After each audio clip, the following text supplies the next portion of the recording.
don't see a red light. Well, Facebook has its own. Because it's 7 o'clock. But if you're colorblind, how can you see it? See, I saw that conversation. Just looks at the bright light. You colorful people. I have questions. About being colorblind. Yeah. How do you... Hey, welcome to the Micheaux Mission. 2 men, 1 podcast. Every black film ever made. My name is Len, a.k.a. the Bat Tribble.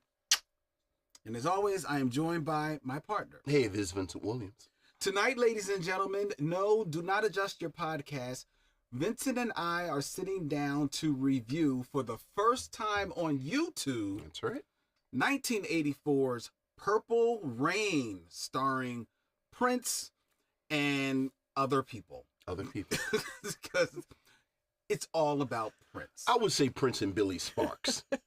Billy Sparks? Billy Sparks. Okay, Prince, Billy Sparks. And the motorcycle. The motorcycle and the rest. And the rest. In 1984's Purple Rain, for the first time, we are doing this on YouTube. We'll explain to you why, ladies and gentlemen, because there is a show reason why, but a bigger reason why is because of our guest, who is a longtime noted journalist, reporter, big hip hop head, and even more so, a huge Prince lover. This woman bleeds Purple Rain. Dare we say scholar?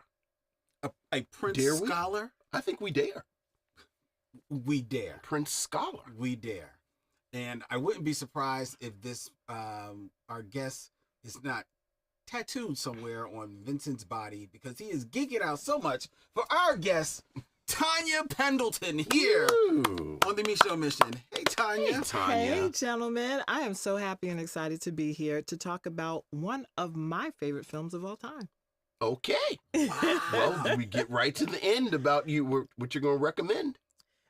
Recommend in terms of watching it? Yeah, absolutely. Yeah, oh, of course I'm going to recommend watching it if you haven't already seen it, because it's such an integral,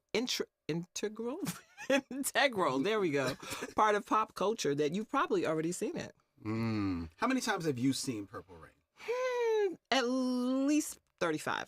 Okay. 35 times. At least. Wow. Did you watch it earlier for this episode? I've watched it so much that I probably have memorized it. I also participated in an audio version of Purple Rain that was done on Clubhouse, where 2 friends of mine, a gentleman named David Belgrave and a woman named Addie, whose last name I don't know, but sorry, Addie. Mm-hmm. She was the narrator, and they got together and did a script that put the narration parts in so that you could hear it as a vocal production. Okay. So they added the narration to the film, and they wrote a script around it, and it was fantastic. We did it on Clubhouse a year ago, January 2nd, I think. Nice. Wow. Yeah. What roles did you play? I did not play a role. I auditioned for Joe Jones's role and did not get the part. So unfortunately, but the woman who got it was great. All the actors were wonderful in it. But, Purple Rain is an amazing piece of pop culture. And it's a historic film in the sense because it is probably one of the biggest films ever done by a black musician. Yeah. Oh, yeah. Wow. Yeah. You know what? I hadn't thought about it from that context. But you're I probably mean, right. I mean, you use a qualifier one of what would be a contender.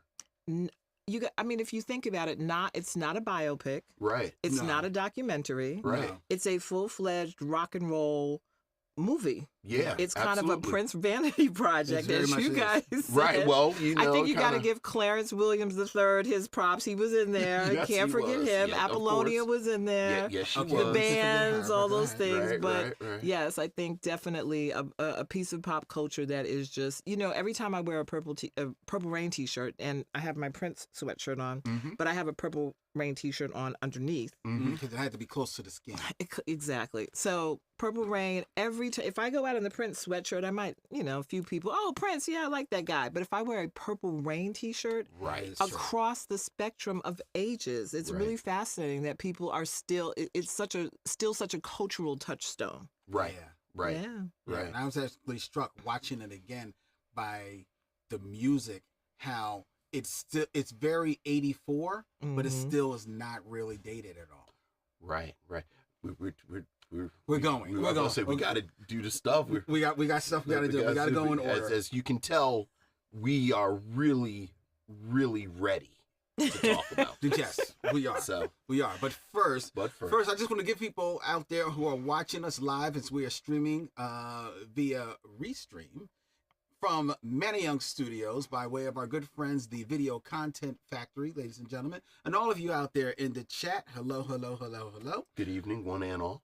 We are reviewing Purple Rain because Vincent and I realized, and looking back over our history, this is episode 340.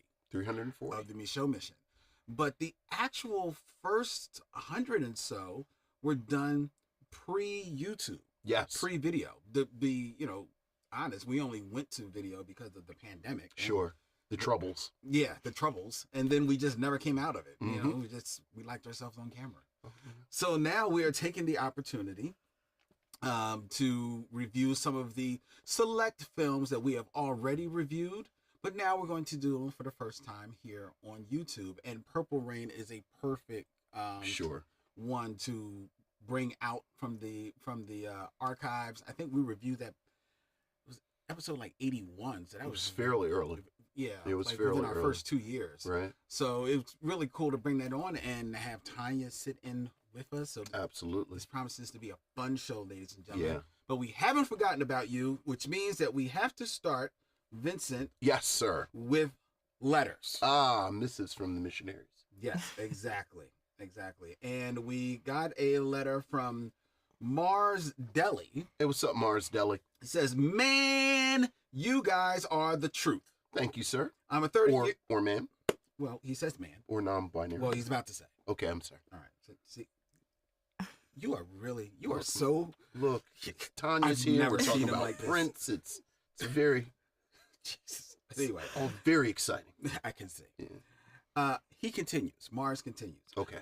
I'm a 30-year-old man from Oklahoma City. Okay. I've been listening to your pod for about 3 years now. Okay. I found your podcast while looking for someone who was talking about Pluto Nash. I told you Pluto Nash was a missed opportunity. He continues. I'm not sure why, but I think I just needed to laugh and found your review of it. Okay. Since then, I've been listening to at least one episode a day at work. Okay.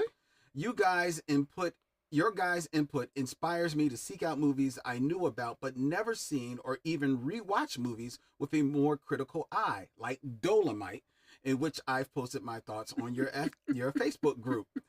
I just wanted to ask if The Harder They Fall, the Netflix original Western, has run across your desk yet. It's just about my favorite Western made in the past decade and an amazing black story. Mm-hmm. Honestly, I'm a big fan of anything with Jonathan Majors in it because he's pretty great. I'm going to leave you now. Great gentlemen. Hope this finds you all well. A fan, Mars Deli. Thank you, Mars. Thank you, Mars. Appreciate it. Yeah, well, The Harder They Fall is definitely on the docket. Yes. Definitely on the docket. Yes. My brother actually says that. Like, he says The Harder They Fall is his favorite black Western. Favorite black Western? He does. He does. It's a very good movie. Are you familiar with The Harder They Fall? I absolutely am. I saw it in the movie theater for the first time, actually, when it first came out, because I wanted to see it in the movie theater. That is the way to see it. Yeah. And I thought it was great. I really did. Yeah. I did too. Are you a fan of Westerns? I would say, yeah. I like a Western, a good Western. I like the whole Western vibe.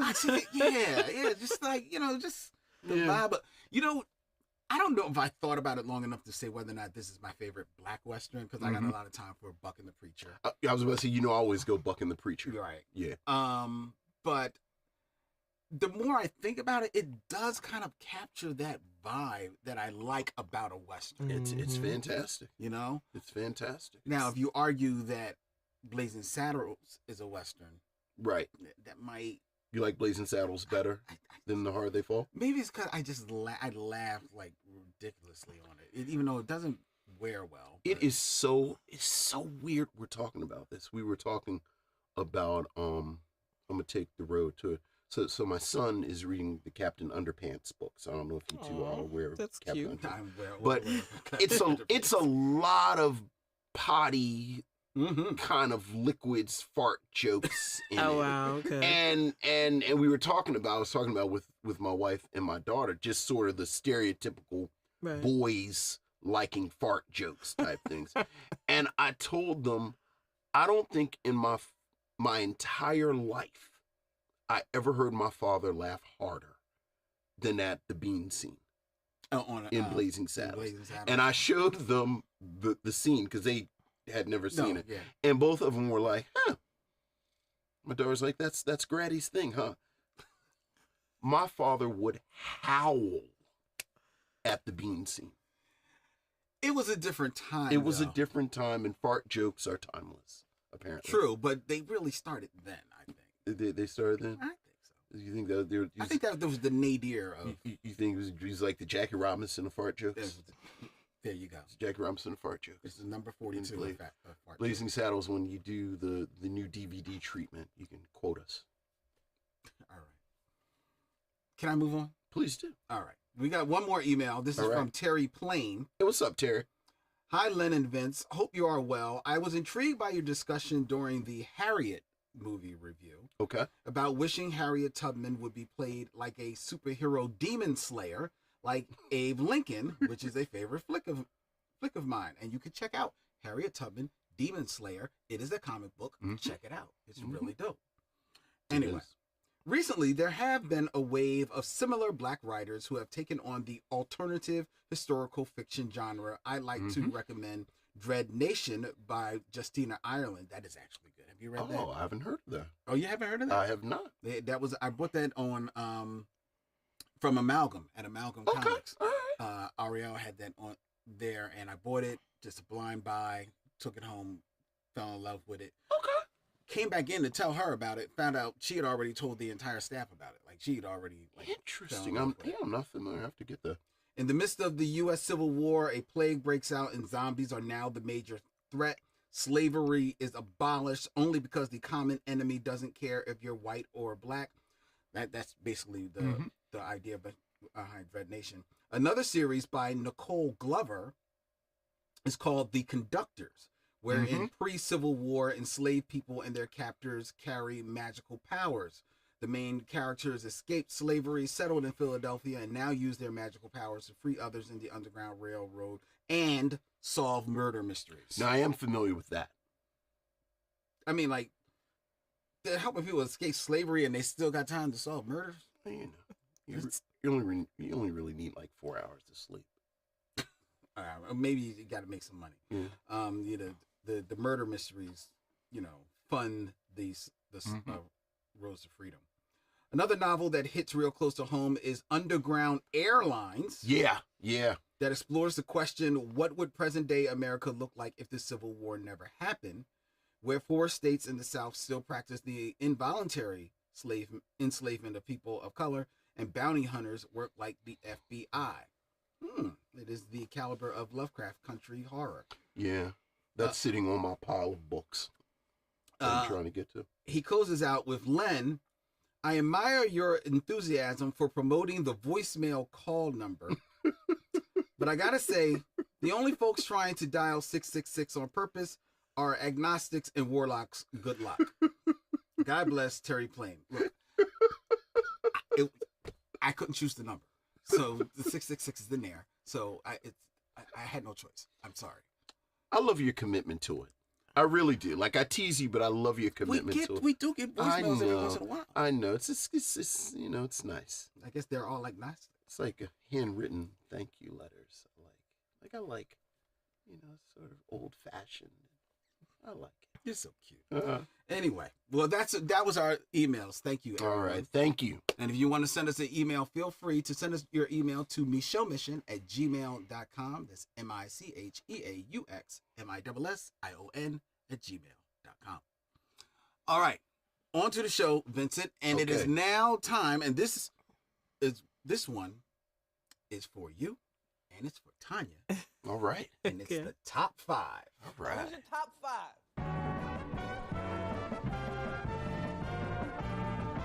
My top 5 is... And our top 5 music is playing now. We've got people in the chat. Oh, there you go. Top 5, ladies and gentlemen, where I come up with a list, and I usually give it to Vincent to have commentary on, but now we have noted Prince fan Tonya Pendleton here. Uh-oh. So, tonight's top 5, Purple Rain is the movie that we are reviewing tonight, right? Now, Purple Rain is famously the name of the movie, the name of the soundtrack, and the name of the title track. And it probably the most famous track from the movie, Right. because it was featured in all of the trailers, right? But I wondered, knowing, you know, how insane Prince is, what if you took another Prince song that has not been made into a movie and used it as the inspiration for a film? Oh, this is good. Wow. Okay. Yeah, this is good. All right. Well, A lot of Prince songs. A lot of Prince there's songs. a lot of Lots. Prince songs, but I came A up lot with of cinematic 5. Prince songs. I came up with 5 Okay. Prince titles that I'm going to present to you and Tonya. And let's see if we can't brainstorm a movie Okay. from these titles. All right. All right? All right. Okay. We're going to start with number 5 Number 5. from the 2014 album Art Official Age. Oh, boy. Okay. The title of the track is Breakfast Can Wait. Ah, that's a good one. What would it Breakfast can wait. All right. Guess first. You can take a stab. Breakfast can wait. It's got to be a rom-com. see that? See? Mm-hmm. Right there. It's got to be a rom-com about two people who meet in a brunch spot, Okay. but then somehow are separated by time or circumstances or something that keeps them apart. But the brunch spot somehow keeps them going back again and again. I don't know. Maybe one's a waitress and there's a Okay. guy that comes through. I think I'm getting I think I'm getting my inspiration now from Alicia Keys's You Don't Know My Name. Where most 'Cause I'm stuff like- eats catfish and collard greens and sweet potatoes and washes it down with hot chocolate. But let's take that further. Let's make that into the movie Breakfast Can Wait. And so somehow the brunch spot and a female star like Tessa Thompson or something Okay. is the hardworking. If you're a waitress, you don't have a blue collar, so maybe it's a white collar. Because as I remember that video, Alicia has on a uniform. Yes. Yes. Which I can't remember the last time I saw a waitress in uniform, but hey, for the purposes of this film, we'll go with that. We'll expand upon in the Alicia Keys Prince universe because you know they were friends. We'll expand upon that video and somehow turn it into a rom-com with a Harlem waitress because the video was set in Harlem. Okay. And we'll make Breakfast Can Wait the theme song of the movie, and we'll somehow work it together with the brunch and Alicia and maybe some Mos Def-like actor. I don't know, Yahya Abdul Mateen. How about that? All right. What do you think? I like it. I had nothing to add to that. I didn't come up with much of a narrative, but we just got a love scenario. We're Right. just taking and mash up Alicia Keys and Prince's Breakfast Can Throw Wait. a couple of complications in there. Exactly. She's going to get in trouble for making his hot chocolate with milk instead of water. Right, the real milk, right, exactly. Now, my only question is, and maybe I'm thinking too much about this, but suppose the roles were reversed and Yahya was a waiter and it was Alicia Keys there eating. Would it come off as romantic? See, now it gets a little creepy. See, Because I was wondering Alicia about that. Keys, remember, she pulls and gets his card and tracks Yeah, him she was stalking down. him a little bit. And you know, I found your number and I called you. And I look a lot different when I don't have my uniform on. See, it reads differently. Yeah, see, that's why I'm saying. That's I what think I'm you saying. turned it now into a stalker. Right now, We've changed now genres. it's- And we've gone from a rom-com Right, to right. a version of you Right, on right. Breakfast Can't can wait. Yeah, I think we've come up with a variety of Right, I of was about to options say, for this, yeah. based on The Breakfast and Right. Alicia Keys, and we threw Yaya in there somewhere. Yeah, he's so, hey, involved, and yeah. Yaya made it a little bit more sinister when you flipped it somehow, because Right. we Yeah, know he was him from Candyman. Yeah, exactly. Right. Exactly. All right. Well, All right. I didn't mean to take it there, but I was like, I mean, it's a question. It's a question. Both sound interesting. Yeah, I think so. Yeah. Yeah. All right. All right. Number 4. Number 4. Vince, you I like start this off. This All is right. cool. This is from 2004's Musicology, Okay. Cinnamon Girl. Cinnamon Girl. Mm-hmm. So Cinnamon Girl is a socio-political thriller Mm. Okay. about an activist Mm. who is going up against the various and sundry conglomerates Okay. Mm. that control the spices, that control, like, it's not Hershey, Is it a period film? but it's Okay. current. It's not Hershey, but it's 100% Hershey. Okay. And sort of their practices with indigenous peoples Mm. and around the world, and you know, and what does fair trade really mean? Oh, wow. Yeah, you took it deep. Lupita Nyong'o plays the title character, Jesus.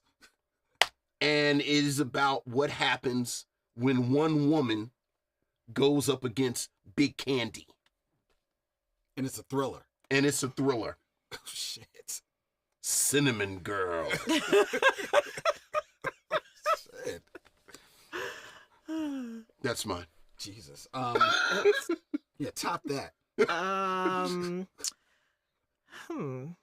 I would say Cinnamon Girl is she's a young lady from an African country who's being sex trafficked in the United States. And there is a private detective who is charged with going to find her where she's been sex trafficked to. Mm-hmm. So it's a thriller with not an activist twist, but a thriller with not adventure, because that's not right with sex trafficking, but you know those kinds of movies where the guy has to go, the hard-boiled detective guy has to go and find the poor damsel in distress, which is really distressed because she has been trafficked. So there's a time limit. She's going to be trafficked someplace that nobody can find her. So we've got to, ticking clock. Right, ticking clock. 72 hours. We got to find her, or she's going to be so far outside of commission that no one will be able to. So I see, who's a movie starish, detective-y black actor? Oh, our dude, Aldous Hodge. Oh, yes. Aldous Hodge. Perfect. There you go. Perfect. And then there's got to be a mother who's maybe it's Lupita Nyong'o again. Right, Who's it's looking because for it's her a young child girl, who has right, been right. sex It's 12, trafficked. 13-year-old. There you go. There Or you if go. not Lupita, who else could we have that would be someone who might have a tie to another country or another continent? Danae Guerrero. Yes, I Oh, like yeah. that. Yeah. Yeah. I like that. And Sheila, is it Sheila Atem? Mm-hmm. She has to be involved. She's the detective, not the detective. She's the policeman in the other policewoman in the other country. All just teams with Yes, There you go. yes, There you go. I like There it. you go. There you go. All right. Cinnamon Girl. Cinnamon Girl. Yes. All right. Making movies over Not here. picking the easy songs Yeah. either. God, this is the best top 5 ever. Anyway, number 3. Number 3. Number 3, ladies and gentlemen. From 1985. Okay. Oh boy. And this All right. is actually the title track of the album, Around the World in a Day. Around the World in a Day. Mm-hmm. Around the World in a Day is a madcap adventure Okay. through that walkway at Epcot Center with all the villages Oh, okay. from the Okay. different countries. So, wait a minute. You're actually going to film this at Disney? I mean, it's a Disney film. So it's a Disney film, so it's kind of like Haunted Mansion and how they turn the rides into a film. It's going to be in there, and I forget what that village is I called. know what you're talking I just remember because you can drink. It's one of the places you could drink Yes, at Disney World. Like they give you wine and things at each wine of all nations. Right. Drink from every nation. And there's some type of MacGuffin. Somebody loses, we'll steal from the greats. Somebody loses their purse, somebody loses their wallet that has the winning lottery ticket from it. So now we've brought in the Uptown Saturday Night MacGuffin. Mm-hmm. And they're going around the world in a day trying to get it back. All right. Who's starting? So is it a couple? It's a couple. And the couple is played by... Who do I want the couple to be played by?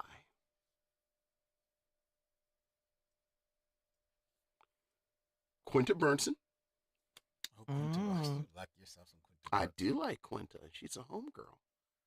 And who'd be a nice male foil for Quinta? Making a comedy, a madcap. Lakeith Stanfield. Lakeith Stanfield, because he's funny. And she has that manic energy, and he has that kind of, laid back. I like that. Mm-hmm. I like that. Around the world in a day. I like that. Okay. There you go. Mm-hmm. Okay. I was going to go Brian Tyree Henry. I was going to go the other one. Right. Because I see him and Quinta looking like a couple. Right.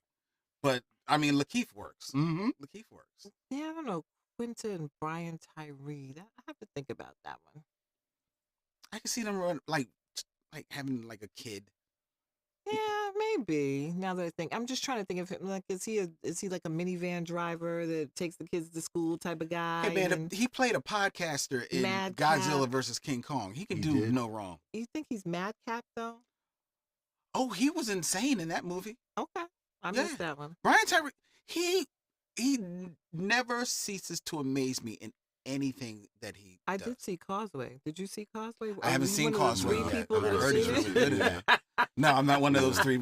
We're one of the three people who saw. Well, now we introduced it to other people. The Outside Story. The Outside Story. Did you see that? I did not. Mm-hmm. Yeah, that's from last year with Brian Tyree Henry. And This is the one where he gets locked out of the house or Yes. something. I think I saw that on your site. Matter of fact, Yes. I thought this Mhm. looks yeah, we had interesting. a screen. Yeah, yeah. And he's hilarious. Yeah, and he has I some gotta watch madcap that. moments. So Okay. Yeah. All right, that's good. Do you have a pitch for Around the World in a Day? Around the World in a Day, I am going to take this from real life headlines. Okay. I like that. So, Praz from the Fugees Mhm. is going to trial on March 27th because of a case that is so crazy. You will just have to go to Rolling Stone and read the story about why he's on trial. okay. During this trial, during this information about the trial that was released, basically, Praz got caught up with this very wealthy guy from Malaysia. But the reason why he was very wealthy is because he stole $4 million from the $billion from the Malaysian government. As one Oh. does. Kamora Lee Simmons' husband, Tim Leithner, I'm getting his name a little crossed up. He's involved in this case as well and is actually awaiting sentencing in this big theft of money from the Malaysian government. He was the Goldman Sachs banker who was involved in kind of winking Yeah. these transactions where this guy whose name is Joko or something like that stole this $4 billion. Oh, So, where does Around the World Today come in, you ask? One of the things that the Malaysian thief that stole all the money did was he sent a plane. He was spending all this money and he was just showing out and just doing everything. And Praz got caught up. But one of the things that he did because of he was rolling in money is he celebrated New Year's Eve. He came up with this idea to retrofit a jet, and part of the jet was a nightclub. This is a true story. To send folks from the West Coast or wherever they all were. It was a bunch of celebrities. Jamie Foxx, I think Leonardo DiCaprio might have been on the plane. All these folks jumped on this plane with the nightclub in it, flew to Australia, celebrated New Year's Eve in Australia, and then hopped back on the plane and celebrated in whatever hemisphere it still was New Year's Eve. So that would be my idea for Around the World in a Day. It would be the same scenario, maybe not with the stolen money, but somebody who was wealthy enough to say, we're going to hop on a plane and we're going to celebrate this New Year's Eve in Australia and then come back to whatever hemisphere and do it again. And it would be a movie about the adventures, and it would be a star-studded cast. Of Of course. course. So we would have to have like Halle Berry, and we would have to have Regina Hall because she's funny, and we would have to have Tiffany Haddish because sometimes she's funny, and we would have to have Denzel, who was undercover funny. okay, yes, because he's a big star. We Right. want to we want to have a black film with Around the World in a Day with all of the big black stars in the way that we had those movies back in like the 70s when they would Mhm. take every Mhm. single Right. celebrity who was anybody. I'm a big fan of disaster movies also. Sure. I've watched them Sure. all at least once I every 2 love years. them. Towering Inferno and the airport films are my Silent absolute Adventure, favorite yes. of that drama, of that genre. So this is what we would do. We would turn it into one of those movies where they would, be some misadventures on the plane and some people who liked each other that didn't know each other, and somebody playing some big celebrity because then it's the inside celebrity who's playing a Mhm, celebrity type mhm. thing. And then we would have this awesome movie, and it would be funny and it would be star-studded, and they would go from Australia to back, and then it would be Around the World in a Day. All right. That is perfect. I love it. The only thing that makes that more perfect Mhm. just is the cherry on top is renaming it Soul Plane 2 Right. Around the World in a Day. I was thinking, that sounds like a good Soul Plane, right? There you go. A good soul play. There we go. And then I was thinking, why couldn't Soul Plane be good? There you go. There you go. Oh my God, that is crazy.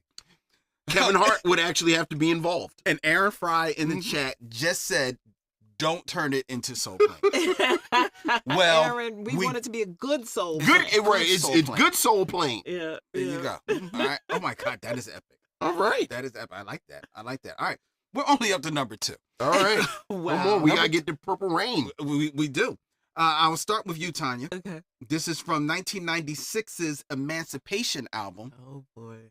There's a lot of songs on that album. There is, but I think I picked a doozy.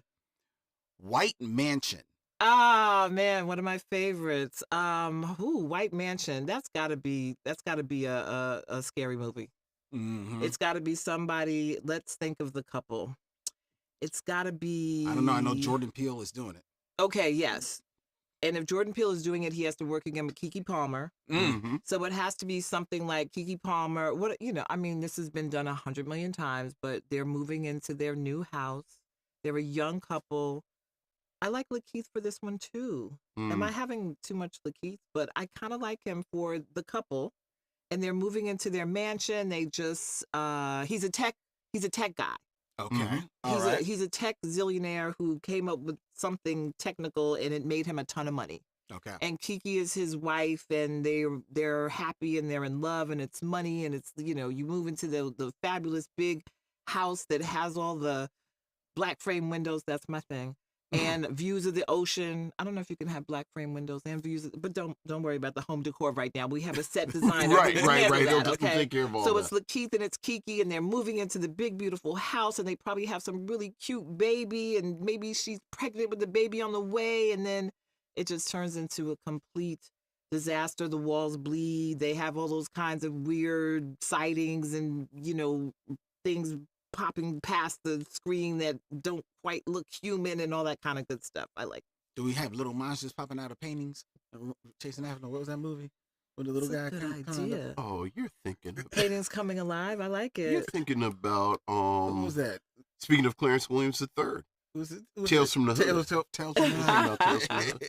How about Lakeith? Because he is a big tech billionaire guy, he starts collecting black art, and the black art comes alive and does weird things in the house. Yeah. So Yeah. that could be interesting because you can both promote black artists, Mm-hmm. and then you can also have the art just do, some black artists have some things that are a little odd sometimes. A lot of them. And so sometimes it can, like you said, jump out of the paintings and create. I mean, we can get all that together. I think it'll work. I like that. I like that. Robert Monroe Jr. actually posited a couple having a plantation wedding and the ghosts of enslaved Africans rise up. Ooh, It's interesting he creative. said that. I like Why? that. Where you going? Because that's my idea. Except it's so White Mansion is a plantation house. Mm. It's a ghost story. Okay. Mm. It's inherited by, you know what? I think you'd have to sell it, but I want Whoopi Goldberg. Mm. Okay. And the hook is Wait, so it's inherited by Whoopi Goldberg. Mm. She inherits this plantation house, Mm. but the hook is the ghosts aren't trying to get her. They're not trying to, like, these are ancestors. Mm. And she has to come to that because she comes from the city and she has to get back in touch with her roots. And as the film goes on, she realizes that it's almost like, did you ever see Babadook? Mhm. You ever see Babadook? Where in the end they kind of make their peace. Yeah. And that's where it's headed. Okay. All right. That's interesting. Yes. Mm-hmm. It's a White Mansion. White Mansion. And it's quiet.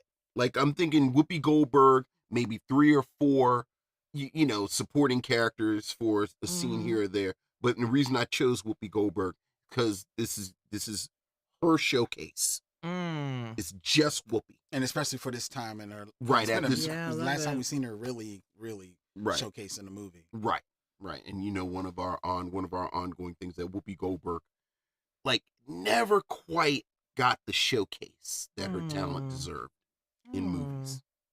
Yeah. So, I like that. Dramatic. I like it. mm-hmm. Yeah. I want them going there. I like that, Vince. All right, we're at number 1. Number 1. we And made it. we're dipping deep into the archives of Prince song-inspired movies. We're going all the way back to 1982, Okay. Oh, which boy. means that we must be going to 1999. And the movie, the song to inspire the movie is DMSR, which stands for Dance Music Sex Romance, as far as the song goes. What does it mean in Hollywood? DMSR. Who's going first? I'll start with you, Vincent. Cyberpunk science fiction set the day after tomorrow because of the advent of social media and the way we all interact with each other. Young people in this moment don't actually know how to interact. Very true. They don't know how to date. They don't know how to talk to each other. They don't know how to dance with each other. They don't know how to do any of this. And the powers that be like it that way. So, of course, you have some young people who begin to do this in a very underground sense. And they think that they're just, you know, kind of being hipsters and doing, but slowly realize that this becomes a form of resistance. Wow. Dance, music, sex, and romance is about human connection, which is resistance. Deep. I can't top that. Oh, wait, who's in it? Yeah, who's in it, Vince? Who's in it? So this is set the day after tomorrow. So we've got Zendaya. Mm. We've I like that. got Ooh. I just forgot Everybody Hates Chris's name. Oh, Tyler James Scott. Williams? Tyler James Williams. Yeah. I want him in it. Okay. I'm gonna throw a curveball, but I think he's ready to redeem himself. I'm throwing Jaden Smith in there. I can see it. Jaden Smith. Jaden Smith. Okay. All right. I was gonna say maybe what's the young lady from Blackish? The young one who played one of the twins. Marcel Martin? Yeah. Yeah, because she's 18. You know, it's Marcel funny. I never yeah. think about Marcel Martin. Marcel. Right. Marcel, because in my mind, she's still 7. Right. But you're right. She's 18 now. Yeah. Yeah. And by 18, I think she was 18 last year. Yeah. Yeah. So, like, now she's probably 19. Because I think that's how it works. All right. Yeah. Oh, that's crazy. I like that, Vince. I do. The only difference I would make for your pitch is that just to throw a curveball, I would make it animated.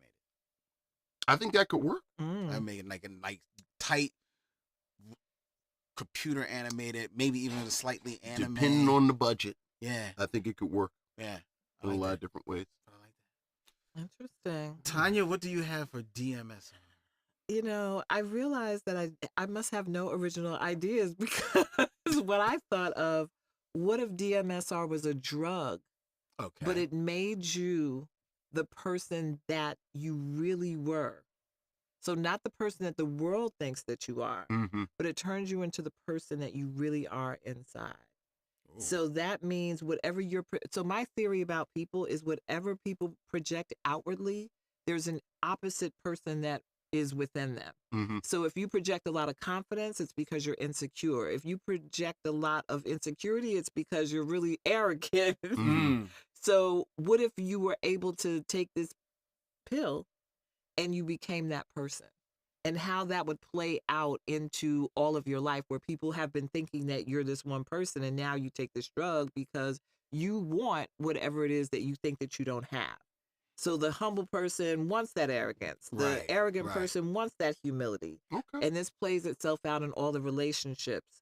Who stars in this? For some reason, my recall of Black actors has completely failed me tonight. I'm like, who act? Okay, Dominique Fishback, because I just saw yes. her in Swarm, Mm-hmm. and she's so good in that, and Mhm. she's just so she's so able to be a chameleon so Mhm. far in the roles that she plays. Very much so. So she could play some young college student who maybe she's the arrogant one. She's like the popular super, not cheerleader because she's in college, but super duper sorority. We don't have too many movies where there's a Black mean girl who is in a mean girl Black sorority. We have Right, a lot right. of the white characters that do that. So we'll have her, and then somehow or another she's got to interact with a whole group of people that include give me some Black actors that I am now forgetting every single one that ever One of the Bailey existed. sisters. I just want to say the Right, Bailey No, since they're you in said Swarm Swarm. already. Okay. Oh, so they're in So Swarm no, already, not so not another one of the Bailey Bailey sisters. sister. I want. No, can I steal Marseille Martin from you? Sure, absolutely. Okay, I'll take She's her, working. and then I want Queen Latifah in there somewhere. Okay. Maybe she plays Dominique's mom. Okay. Okay. And now these roles are shifting because now her daughter's showing up as this humble person and nobody can understand what's going on. Now she's changing and nobody really believes in her because she set up this whole scenario. And then we need a guy character who's young and up and coming actor that would be interesting. The kid from How Do They Fall? We had a conversation about How Do They Fall. Well, who's the kid that played the gunslinger that ended up getting we don't wanna right, spoil it right, for right. anybody. I forget and his maybe name. haven't seen it because he was in that other movie. Did you guys see the other movie that the guys were what's the name of it? Somebody on chat help me. The movie where the friends end up finding this their college buddies, and they go through this whole scenario where they find a girl who's unresponsive and they have to figure out. Yes. And he stars in that, and I love him But as R.J. an actor. clear, Seiler. Yes, R.J. They Seiler. find Love a him. white girl that's unresponsive. Exactly. Right. Yes. Yeah. Oh, that is him. Yeah, I And saw- love yeah. that movie. What's that? Yeah. Is that it's not Ambulance. What's the name of that movie? What is the name of it? Because it's on Hulu. And You it found was a so drunk it was white so girl? good. Yeah. And yeah, it yeah. actually it was sneaky good. And he's good in it. Yeah. I felt like I'm good at picking actors that as they start expanding their careers, I can always kind of spot that performance or that actor that's gonna move it forward. And I Yeah. picked him out. I was like, I mean, he had a great role in Mhm. How Do They Fall, but he really did play another kind of role, a little similar, but in that movie that none of us can think of. The Right, name right. of. Well, I But it didn't was I didn't great. see it, but yeah. Emergency. Emergency. Emergency is yes. the name of it. Yeah.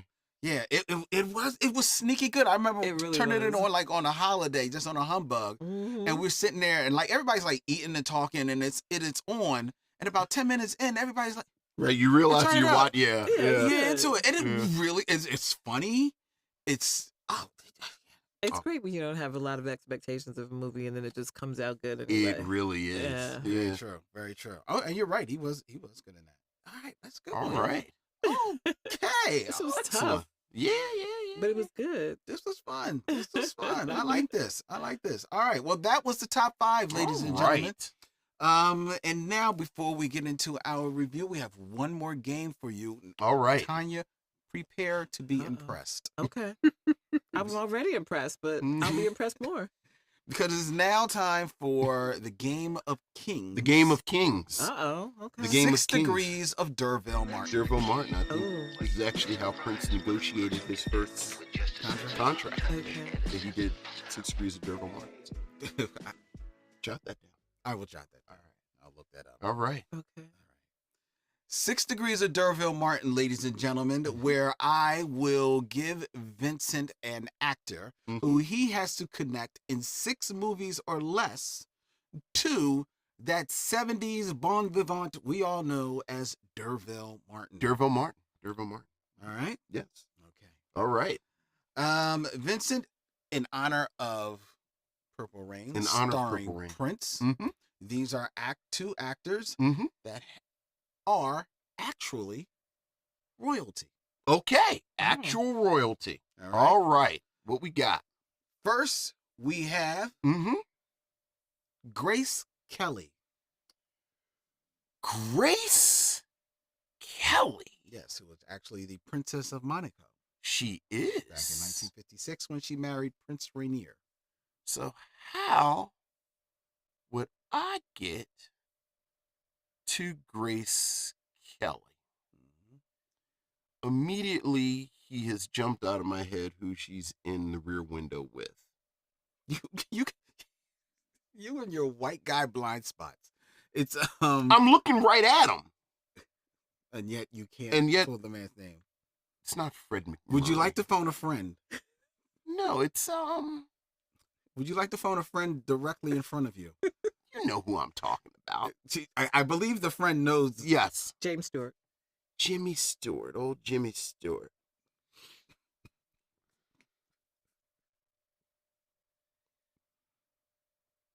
Is Jimmy Stewart's not in It's true. Philadelphia Story? What is Jimmy Stewart in? Wait, is he in the Philadelphia Story? Are you asking me? I am asking you. Yes. Yeah, I'm about to say he's in the Philadelphia Story. Yes. Okay, well, there you Well, go. there you go. There you now go. You've got it. Because D'Urville Martin is, of course, in Guess Who's Coming to Dinner with Katharine Hepburn, who's in the Philadelphia Story, with Jimmy Stewart, who's in Rear Window with Grace Kelly. Very good. There Very you good. Vincent. All right. I Went old school. I went old school. Went old school. And yet you still impressed. Went old school. All right. Never fail to impress. Yeah. And now next we have Next we have, who's the next royalty? who is actually has a seat on the House of Lords. A seat on the House of Lords, and also an actor. And also an actor. And that would be Christopher Guest. Christopher Guest. Okay, well, Christopher Guest is, of course, in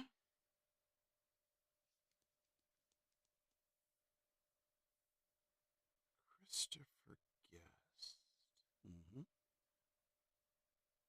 is in Not to be confused with Christopher Robin, who was the child in the Winnie the Pooh. right. No. Christopher Guest. How am I going to get to? Okay. Christopher Guest.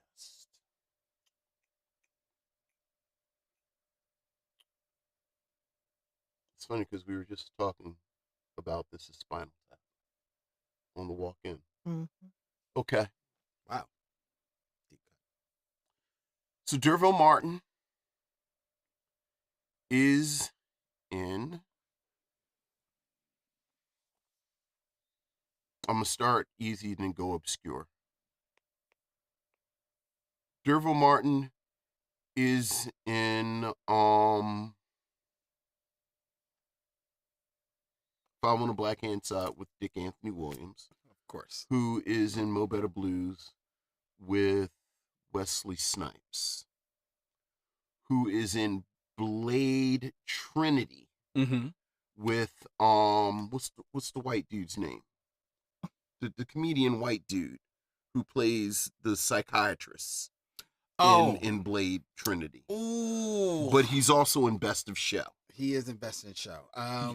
John? It is John something. John Higgins? I think That sounds right. I think it's John Michael Higgins or something like that. Right, because it's a 3-namer. Yeah. Hold on. Right. Let's get the name right. Best in Show. It might be easier to look him up in Blade Trinity. Well, Best in Show, I'm there. Yeah. All right. Don't tell me where to go. Yeah. John Michael Higgins. John Michael Higgins is in Best in Show with Michael Lenny. Michael Lenny. Played Lenny on Lenny Michael. Lenny on Laverne and Shirley. Michael McKean, who is of course in This Is Spinal Tap with Christopher Guest. Why did you just stop with Best in Show? Because I forgot. I couldn't remember whether or not Christopher Guest was in Best of Show. Yes, he wins. Okay. His hound dog. Oh, wins. that's right. The hound. That's right. Because he likes all the different kinds of nuts. Yeah. Peanut, hazelnut, walnut, yes, hazelnut. yes. Right. So there you go, Christopher Guest. There you go. Very good, Vincent. Christopher Guest. Very good. Yeah. But we were talking about This Is Spinal Tap, which also comes out in 1984, apparently. That's right. Wow. So, Was that yeah. 84? So I wanted to go to This Is Spinal Tap as well. Okay. All right. So there you go. Well, there you go. Well, there you go, ladies and gentlemen. It was impressive. Just watching the wheels turn. Just watching the wheels turn. As I'm sitting here, like, I really need to watch. I thought I watched a lot of movies, but I need to watch a lot more to keep up with you. Right. Well, you got to get to D'Urville Martin. You got to watching movies. Right. like- Yeah. You see people, and I'm always, how could I get him to D'Urville Martin? And in my mind, I was like, I'm now gonna have to Google D'Urville Martin, though I believe I know who it is. I just got to remember the face. You saw. You remember the mustache, Right. You saw Dolomite Is My Name. Yes. He's the guy that Wesley Snipes plays. Yes. Okay. Yeah. I knew I knew the name. I was like just a little shaky on the face. Yeah. So now I know. But he has the most amazing career. Yeah, no, Like he I ends up in the believe it. weirdest places. So he is the black Kevin, not Spacey. What's the Kevin Bacon. Yes, Kevin he's the Bacon. black Kevin Bacon. Exactly. Okay, this is Exactly. fascinating. I Yeah. love it. Yeah. And for those who have been watching us play this game for the last like almost a year Yeah, now, almost a year now. we've been playing this game and have enjoyed it and know some of the keys that Vincent is going to go to. Like almost they'll start shouting in the chat. Right. He's gonna go to 5 on the black hand side. Right. Because Dick Anthony Williams Okay. connects you immediately to Mo Better Blues, Okay. which is so target rich because it's like, it's Denzel, it's Wesley Snipes, it's Giancarlo Esposito, Right. it's Samuel L. Jackson, it's like Spike. it's Well, Spike. At this point, you can connect Giancarlo Esposito to everything because he appears to be in everything right now. Exactly. Well, yes. Every time I Yes. turn around, I feel like it's Giancarlo Esposito is in something. Like, how does he keep all the characters straight and remember all the names and the scenarios? Like that guy, he's like the Samuel L. Jackson. I was about to say he's in his Samuel L. Jackson moment where I don't think he turns down a check, And I don't blame him. and I ain't mad at him. But how do you keep all that together just mentally? How do you remember all those lines and those characters? Because actors are so fascinating when you see them in their regular life, or not regular life, like when you've seen a film and you've been really. Can I make a plug for a movie while I'm here? Sure, this is a great place to do it. I did the online junket for a movie called Rye Lane that opens in the UK in theaters, and it comes to Hulu on March 31st. I urge everybody who is watching, who is chatting, please see that film. It is the funniest. It is again, I'm not even watching this in a theater. I'm watching this on a screener, and I'm laughing to the point of almost crying. Really? And it's fresh. It's a rom-com, but the actors are fantastic. If anyone watches The Industry, or I think it's not The Industry. I think It's just The Industry. industry. Yeah. David Johnson, who is the guy in The Industry, he's in it. There's a woman named Vivian Opara, who is the female lead. And, first of all, I love my Black Brits. If there are any Black Brits on here watching right now, I love you guys. You are hilarious. And I found that out because at one point there was a Clubhouse room that these Black Brits were doing. It was like Lunch from Britain or whatever, and they were the funniest ever. And so it's also set in a part of London called Peckham that most people don't know. It's Black London. It's South London. And most of us think of London, what do we think of? Yeah. The royal family, Right, Buckingham Palace, Notting Hill. This is the neighborhood is a character in the film, and I just loved this movie so much. And I got a chance to briefly talk to the actors. You know how that is on a Zoom, and you're like, "Hi," to answer the questions, bye. But they were great, and it just is a phenomenal film. So everyone, check out Rye Lane when it comes to Hulu. If you're watching from the UK right now, then please go support it in theaters. It's a fantastic movie, and it just shows you another side of Black folks. You know, we don't see Black Brits a lot. No. Exactly. And it's something new, and it's fresh, and it's a fresh perspective. And so, yes, I want to promote that everywhere. I literally have the trailer bookmarked on my phone. It's waiting great. for it to come on Hulu. Yes, you will enjoy it. Now, I don't want to spoil anything, but there is actually a moment that you will revert back to this particular episode that we're doing right now when you see it. okay. Did you watch Bubblegum? I mean, Chewing Gum? I did not. Kayla Okay. Cole. That's me. Okay, I'll check it out. Yeah, that was a series. And that is on, that's on Netflix, right? I believe it is on Netflix. Yeah. Strongly recommend Chewing Okay. Gum. And what was it? Did you ever watch? I think you watched it. The series about the Black Brit band that goes back in time. Yeah. It's like not What? time wankers, time Masters. Or Yeah. That's Yeah. also funny. It's a Black Brit band. Okay. And like they're just like a They're a local jazz band. combo. They're a jazz combo, and they wind up back in time. Oh, I gotta see that. And And hijinks ensues. Where do you see it? I saw it on BBC, Okay. but I think it made its way to a streamer. It was on Amazon for a second. Okay. Was it? Yeah, Yeah, it's was like on what's it Amazon. time. called? Is it Time Jumper? It's Time- now we gotta look it up. Now we gotta look it up. Right, Look it right. up in real time, unless you got it No, in the because chat. it's good enough to look up and recommend. Like That's chewing hilarious. gum is one of my absolute favorite things of the last 10 years. You're gonna see Rye Lane, and that's gonna become one of your favorite things. Yeah.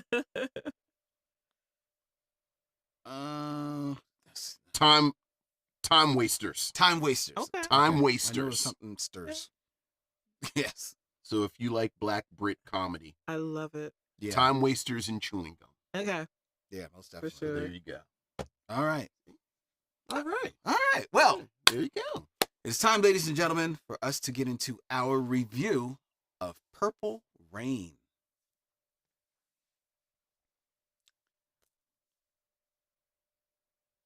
But first, it's time for trailer talk. Because we can't have trailers, because we're not trying to get in trouble. Right. So this is the part of the show that will be edited out Mm-hmm. when we pop in the trailer for the audio. And at this point, we can talk about whatever the hell we want. Okay. Because it ain't going to make the fucking show. Yeah. Get moving. You know, but somebody told me we curse too much on our show. Okay. All right. Somebody can't- said, I can't curse. oh, no, we can. Oh, okay, good. Feel free. Curse. But One somebody might just kind of one might pointed drop out, like on one of our last episodes. Is I think it was one of the when we were going like we were counting the bullshits. We were counting the bullshit. Yeah, it got a little bit Mm. too much. There's too many It bullshits. was well, they had it playing in their store, Oh. and it was like okay. it was like, okay. yo, Good Fair point. enough. well, I said Fair fair enough. enough. Good Fair point. enough. Fair enough. You All won't right. be played everywhere. Right. We were fine. Yeah. You know, We're still the gonna conversation was around keeping it kind of PG-13. Yeah, I thought we were it's around but PG-13 doesn't necessarily get played in the store. stay. Well, bullshit is not PG-13. That was the conversation. Right. I don't think so. These No. days, kids hear everything. Okay, but we were on about our What's seventh what's one. PG-13 at this point? Well, that's true. That was the conversation. I was Uh. like, but anyway. What wouldn't you say in front of your daughter? No, Adam. Because your daughter's He's 7. okay. That's yeah. not 13, right? Well, yeah, but like, I wouldn't let him watch Raiders of the Lost Ark. You wouldn't let him watch it? Not at 7. It's Do really they curse intense. in there? No, it's just really intense. Okay. Like the PG-13 thing was that 80s sweet spot of, what was it, like Raiders of the Lost it was Temple Ark, of Doom. and right. No, yeah, was it Temple of actually Doom. Temple of It Doom? was What Temple was of Doom. Purple Rain? Was it PG-13? R. Or was it R? Yeah, was oh R. yeah, it was R. It was He R. was I mean, think about how R has changed, though. I Because know. now, I mean, but is there even an R now? Right, right. But no, it's I mean, obviously some F-bombs in there. But And I'm I actually forgot how like he's going for it a little bit during their love scene. Okay, let's get into our review. I was like, oh, Princess, like her panties are really little. And his hand. Right, Yes, I said I did right. notice that. I was like, noticed Prince that. is going for it a little bit right now. I did notice it's that. Prince. Yeah. I did notice that. Well, you know, it's funny.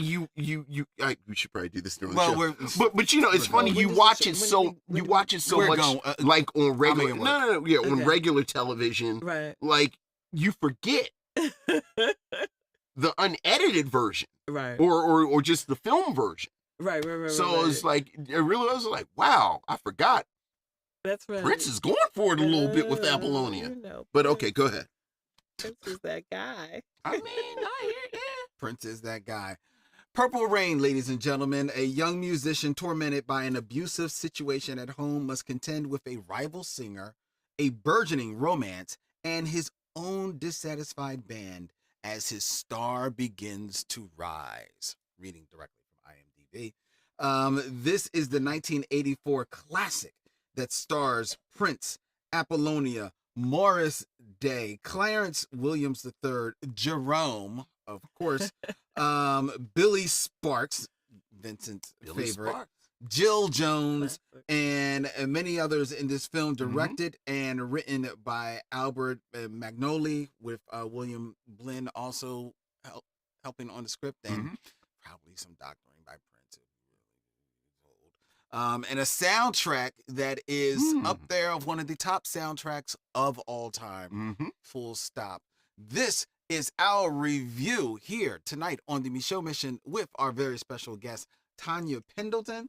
Tonya, you've been waiting. The Yes. floor is yours. What you got to say about Purple Rain?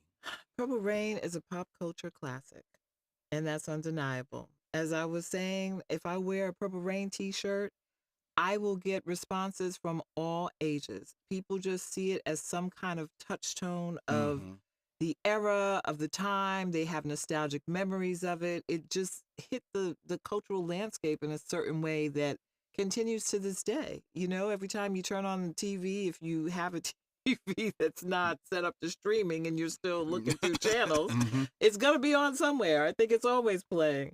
It's just kind of one of those things that is just it's a lock in pop culture. And I'm sure it's probably a Library of Congress film if they haven't. They have? Yeah, I'm sure it's there because it is, you know, obviously maybe not if we're going to talk about story and narrative and cinematography and all those kinds of things. It may not be that kind of. It's a movie, as opposed to a film. But you know, I saw it 7 years ago now. Is the last time that I saw it in a theater, because when Prince transcended his earthly realm, they showed it again in theaters. And I saw it because when it actually came out in 1984, the day after my birthday. You could put a blank in it what birthday it was, but I was grown, close to grown. And so I have, you know, a picture of myself standing at the Purple Rain premiere, the New York premiere, whatever it was. I don't know if it was the premiere because the premiere was in LA, but so seeing it again in the movie theater, it was still, you know, and this was with a bunch of grieving Prince fans, and it was a full house. I think it was 2 or 3 days later that they showed the movie in theaters again. They brought it back after he transcended. It was still, you know, there are some things in there that by our standards now are a little cringy. Sure. But back then, nobody was thinking like that. No. So you were just enjoying the ride. And I just think that in looking at the time, when I looked at, not the group, but in looking at the times that Purple Rain was in, when you go back and you look at music from that year, and you go back and you look for movies from that year, you're like, wow, it was real white. It was real white. Now, Beverly Hills Cop did come out. Yes. Richard Pryor was still making movies in that era. But Prince, and then we talked about the fact that Breakin' and Beat Street both came out in '84, as did this is Spinal Tap. Mm-hmm. So here were some other music movies to compare it to. But when you think about Prince, the reason why he stands out in that era so strongly, here's this little black man from Minneapolis. First of all, what Minneapolis? Who comes out of like we know about the Stax and we know about Motown and we know about Memphis, Mm-hmm. but Minneapolis? Yeah. Like, where is that? What is that? What do they do there? And no disrespect to my peoples in Minneapolis. I love Minneapolis. But at that time, it wasn't a center of music. At all. Right. And so here comes this guy, and he's light skinned and he's pretty, and he's got this amazing, at that point, Prince was on his 6th album, and he's got this amazing musical talent that people are just discovering because the previous album was 1999. Right. And before that, you had Dirty Mind. And, at one point when his career first started, we thought he was going to be in the El DeBarge, Mm-hmm. Switch was the other group with the other DeBarge brothers in it. And there were also the Silvers. Yes. So these were kind of, those kind of light-skinned guys singing the light-skinned falsetto, dudes. R&B, I Love You Girl. And that's kind of how Prince came out. And then as he evolved through each album, he expanded his musical palette. And people were like, oh, whoa, wait, this guy he's doing R&B, but he's doing rock, but he's doing some other stuff that's just Prince. Because now he's creating the Minneapolis sound. And so he puts it all together and puts this guy, again, little black guy from Minneapolis, puts this all together in a movie, and it just pop culture just goes crazy. And realizing that at that time, I think Purple Rain, in a sense, is kind of about black assimilation. Okay. Because in the 80s, that's what it was about. It was about, how am I going to go get that corporate job and rise? How am I going to be a black person in the world and make money? The 80s was like, flamboyant capitalism, and that was in every aspect of life. And, I remember, because I was in college, that, you were going to get a job and you were going to work in corporate America, and that's what you were going to do, and you were going to make money. And it really was that time in life. Or in that era, I should say. And so when you look at Purple Rain and you look at a guy who's kind of like, I'm a little black, but I'm a little white. Right. And I'm making R&B, but I got a guitar and I can play the hell out this thing. So I'm giving you some rock and roll. So I've got black fans because they started with me when I was more of a Foster Silvers and DeBargian type of dude. And then I threw him some Dirty Mind, and everybody's mind was blown. Like, what? Because now we got new wave, and we got Rick James, and we got funk, and we got all these, all these elements that he pulled together, and he just hit the cultural zeitgeist at the exact perfect time.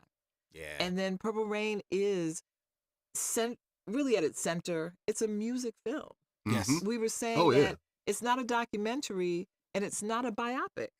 So it's its own thing. It's Prince saying to the world, here I am, baby, look at me. And taking this cast of characters from The Time to Apollonia, who went on to do more acting roles, and this music scene in Minneapolis that's kind of new wavy and is kind of white, but there's these upstart black people coming out of it, and they're in this club. And, the way Purple Rain opens, I took a look at it again, because I was like, how does Purple Rain open?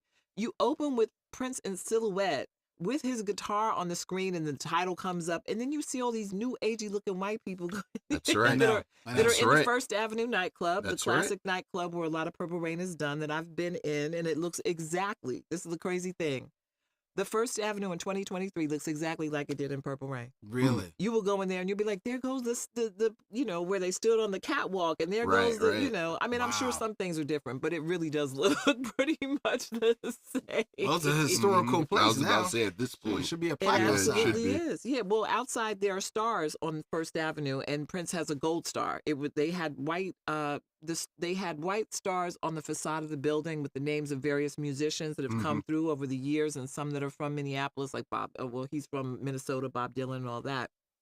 And when Prince transcended, they painted his star gold. Okay. So people come and they take pictures in front of the gold star with his name on it. So Nice. yeah, but I think Purple Rain is just a special film. I think it just has stood the test of time, and there are still people who connect to it And it's just interesting to me because when I see young people in Purple Rain t-shirts, I'm like, do they even know that movie? Yeah. But I feel like they do. I feel like someone somewhere along the way has introduced them to the film because it's just that kind of thing. It's endured. Vince. I think I came to it, obviously, as a film. And I think what fascinates me about Purple Rain is, on paper, this should not have worked at all. I mean, you've got a first-time director, you've got a first-time screenwriter.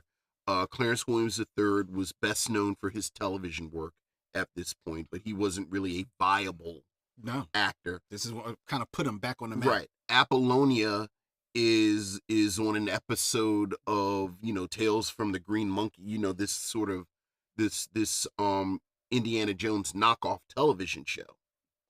And then the rest of the cast has never acted.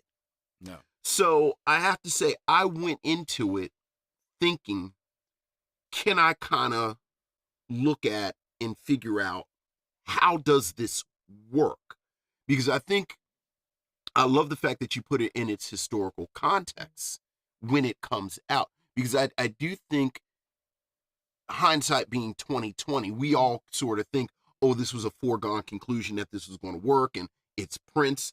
And as you said, this is what made Prince the icon. Mm-hmm. Like, he wasn't the icon when the movie came out. And I was reading, a couple of histories today, and people note that, the single When Doves Cry came out before the movie, but it's a weird song. Like, we love When Doves Cry, but like when you listen to it, it's a weird song for it to have been a single introducing you to this. Mm-hmm. So I went and think, well, why does it work? And I think obviously the most straightforward and easiest and rightest answer is you have to start with the music. Yes. Like, the film starts with a 7-minute performance. Like, there are narrative elements within the performance, but it's really a 7-minute performance of Let's Go Crazy. The film ends with a 15-minute mini concert, basically. And then throughout the film, you have these performances that, again, kind of fluctuate between, it's just them on the stage performing, whether we're talking about Prince and the Revolution and the Time, or Apollonia 6, or, poor Des Dickerson, who doesn't get to be on the soundtrack. Or, you have the music, and then you have the narrative elements going on. So you start there. But I think the other thing that makes Purple Rain work so well is how much it's rooted in reality. Like, it's actually rooted in Minneapolis. Like, you talk about the first scene, that Let's Go Crazy montage.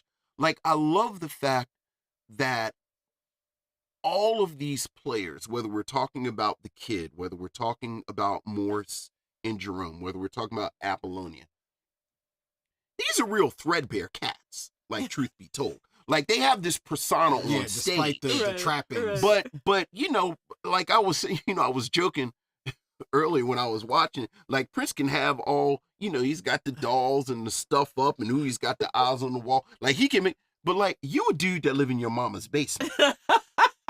Like, you live in your mama's basement. I don't care how you kind of zhuzh it up. You live in your mama's basement. All the pirate shirts in the world. Right. Morse, I love Morse's character in this film. The first thing you see him, he's vacuuming in his little itty bitty apartment.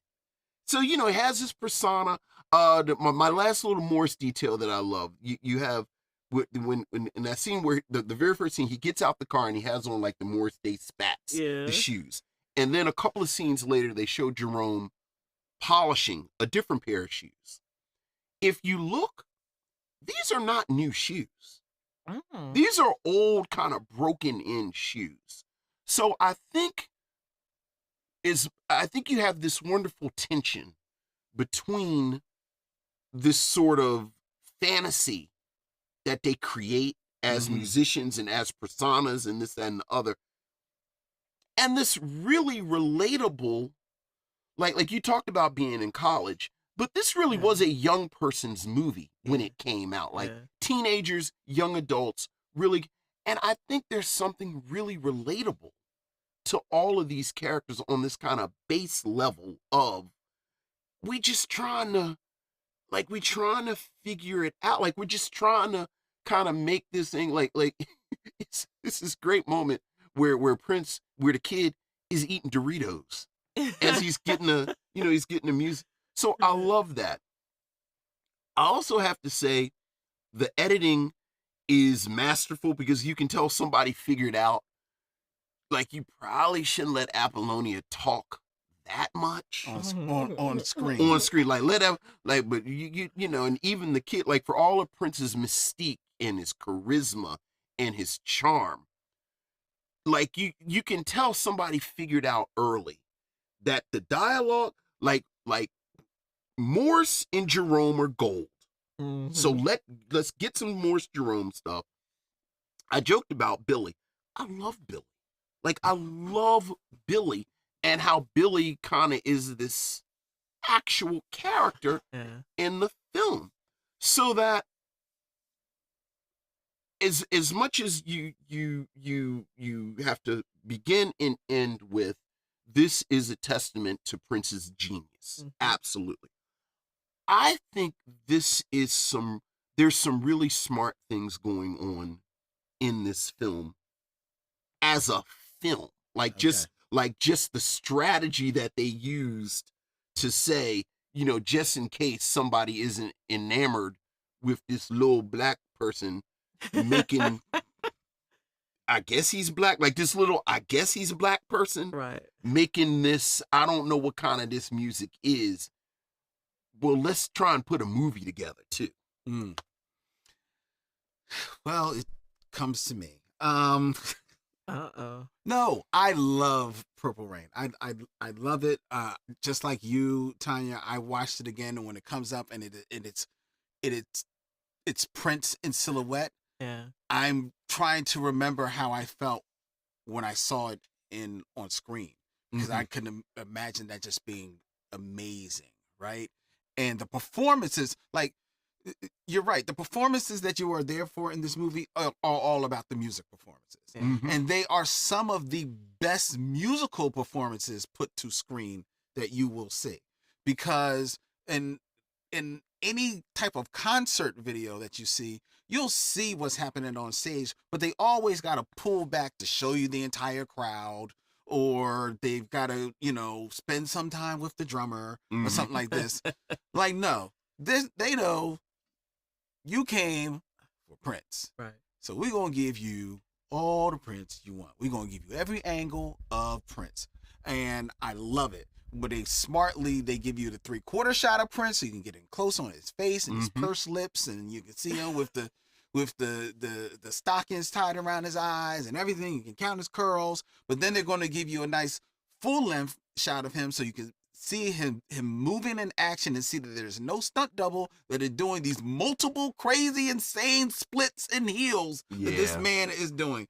So not only is this man a masterful musician and a very talented singer, this man is an athlete. For sure. He has earned every drip of sweat that you see on his body, because he lets you see all the sweat that is on his body. So this movie is all about celebrating that, and I am there for it. I am there. The story, like you said, is very threadbare. It's kind of like based on, they say they took some elements from his actual life. He had trouble, a troubled relationship with his father. Complicated. Very complicated. That is the word. Very complicated. And you see some hints of that here in this movie. Rewatching it again, I realized that it's there, but you really don't get a lot of it. So it's all in just, innuendo, in scenes and glances between one another. But it's effectively done. And for being a first-time director, I think those scenes are actually shot very well, because they do tell the story. With Clarence William III, as much as this put him back on the map, he spends a lot of this movie in silhouette. Right. Yeah. And yet he still gets over. Yeah. Because he's Clarence William III. It doesn't really have a lot of It dialogue. doesn't really have a lot to He's do. got that Yeah. one good scene. That one good scene. He kills He does. it.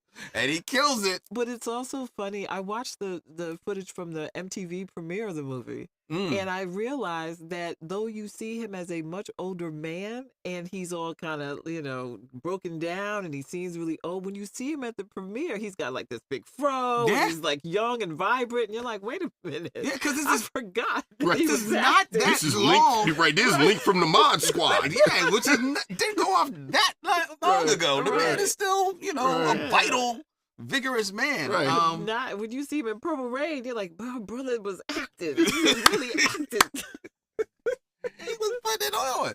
So realized he was an old man. He like 35 years old. I know, you know what I'm saying? He He's Prince- at the he Prince premiere Big looking all Brother. good. I was like, okay.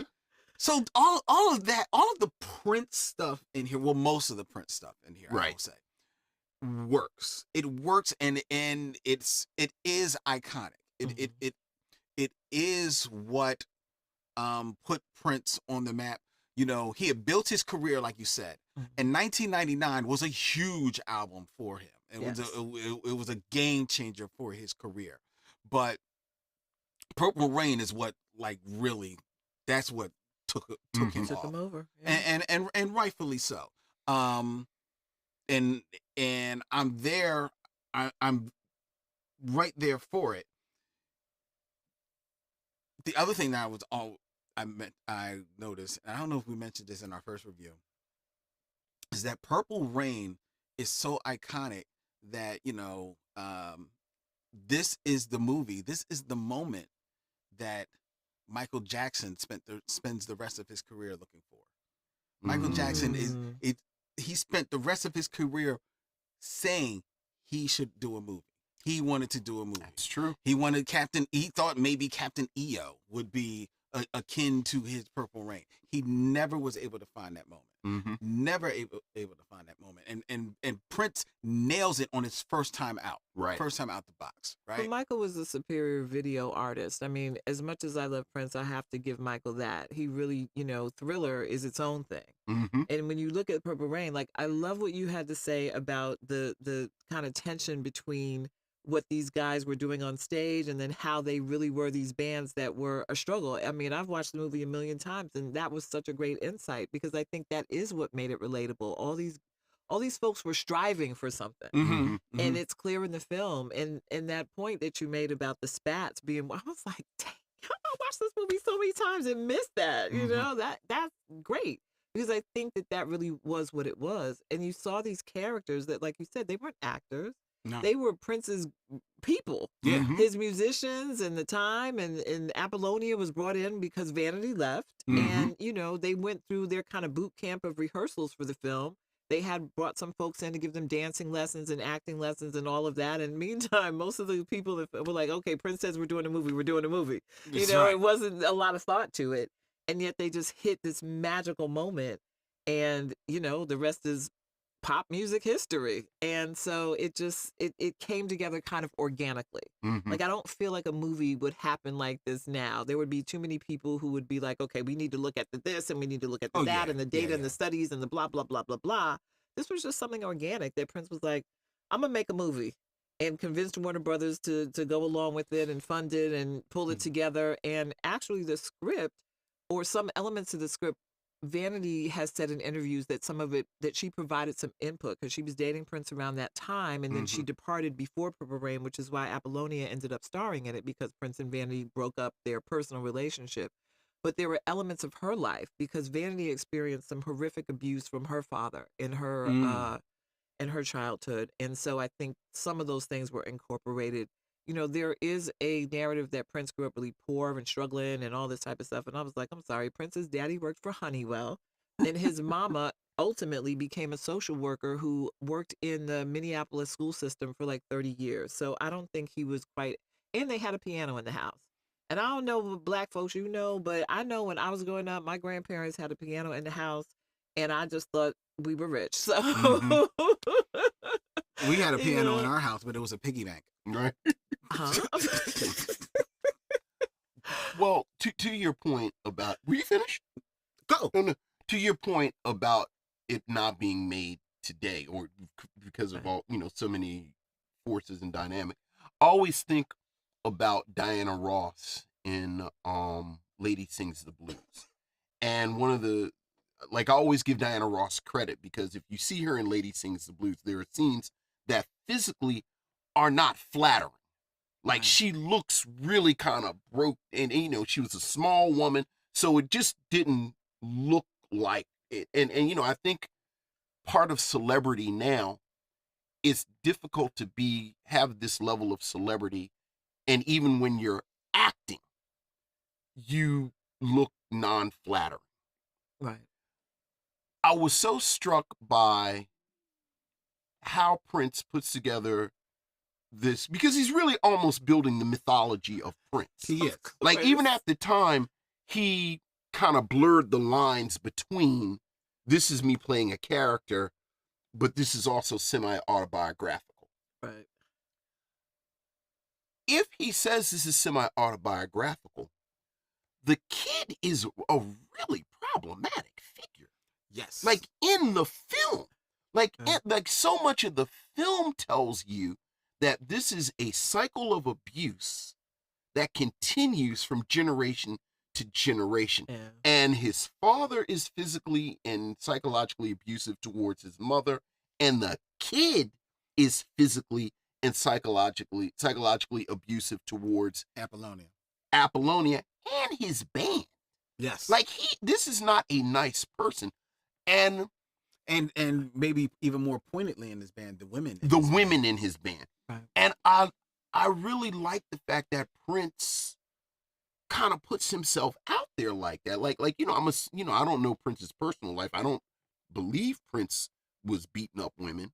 But no, there is this blurred line between, this is a character that I'm playing, but this character is based on me. But then this character in the movie is like I was thinking today, Morris actually makes good points when he's talking to Apollonia about, you should stick with me and I'll help you with your career, and he doesn't help anybody. And that scene is right after he tells Wendy and Lisa, I'm never doing your music. We're not doing this, that, and the other.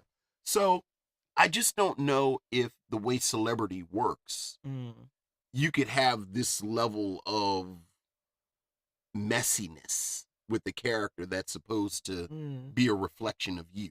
Well, you forget until you see the movie again that Prince knocks the crap out of Apollonia in the movie, and when you watch it years later, you're like, how did we not see that as an issue? And there were at the time, though, there was some conversation about some of the misogynistic elements of the film, and that is not something that's revisionist. That's something that people did discuss at the time. Okay, but I think, Prince loved women.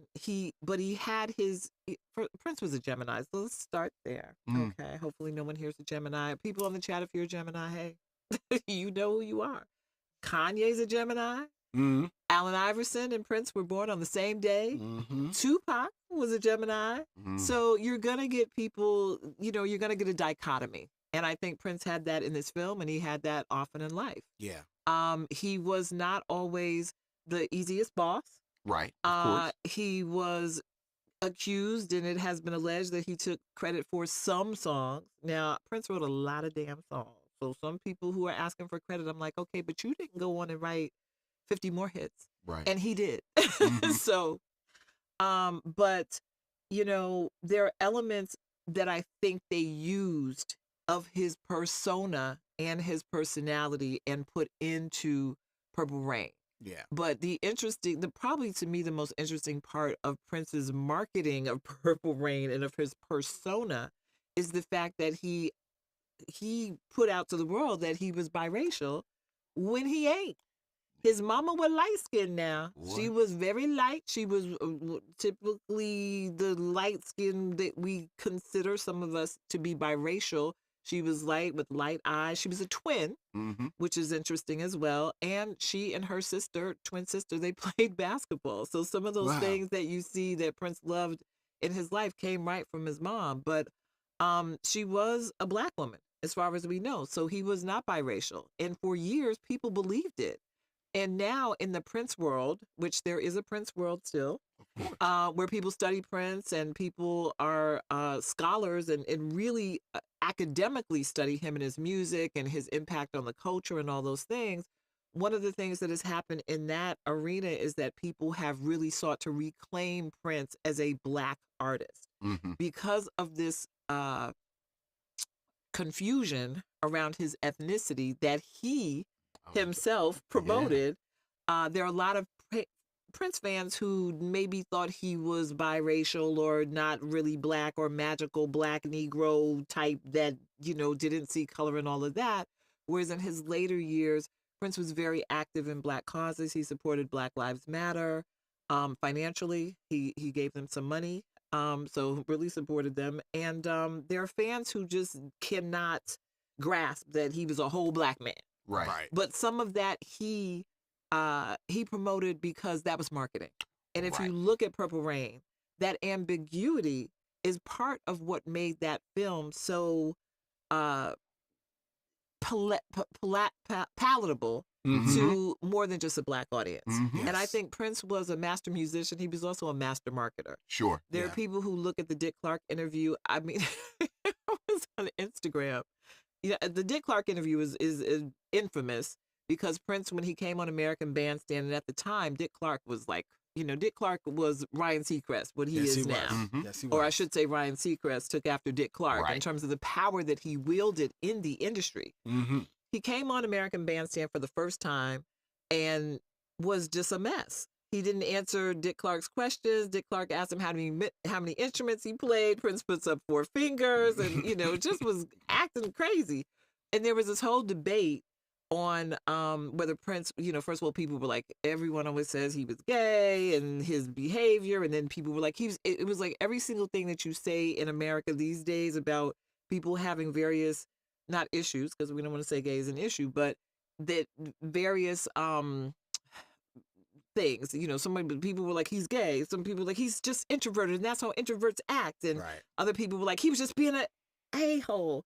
But actually, what Morris said in his book is that Prince knew exactly what he was doing even then, and that he did that interview knowing that it was going to cause that kind of what we would look at now, it was going to go viral. Right. And that's exactly what it did. So Prince was intentional, and he's very intentional in the kinds of things, in what he portrays in Purple Rain as being his reality, this multicultural band, this multicultural world. And, I had to think about it and say to myself, well, there's not really a Black woman in Purple Rain. Nope. And that was kind of interesting, except Jill Jones. I have to give Jill respect. Jill considers herself African-American. Right. So Jill is the Black woman in Purple Rain. And Kim Upshur is briefly in there, who was a good friend of Prince's, who passed away not too long before he did. So we have to recognize that there were Black women in the film, but, Jill doesn't have that many lines. And it centers around Apollonia, but consider that Vanity was originally set to play Apollonia's role. Yeah. And I don't know, I can't remember now. I'm sure one of the many Prince podcasts has the details on how and Apollonia's own podcast has the details on how she came to be cast in Purple Rain. But there was going to be a Black woman in the movie. And Vanity was going to be in there. But she and Prince had their, their falling out, and that was that. Well, yes. But after Vanity, I thought he wanted Jennifer Beals first. So it did seem like his path was he wanted someone racially ambiguous, as we would say. And to your point, I've always, well, not always, but my recent viewings, the racial dynamic in this film is bananas. and I respectfully push back to your multicultural band that he has, because you can play Where's Waldo with Brown Mark in this thing, in the Revolution. Like the Revolution, you got Wendy and Lisa who get all, most of the speaking line, they basically have a subplot. Doctor and a drummer, they have, but there are scenes when Brown Mark, like, I don't think Brown Mark was in the room at the end in the, How's the Family. I don't think Brown Mark is in the room. Maybe they didn't trust his acting. Prince is like the only real group of of phenotypically black people that you have are the time. Right. That is it. And as you said, this is all very intentional. But you have to remember, and I'm always so completely fascinated by this, just because I'm now so much more aware of how prolific Prince really, really was. Mm-hmm. You have to understand that Prince wrote and conceived and imagined the time as a band before there was ever a time. I know. Mm-hmm. He wrote that entire album I before no one else was involved.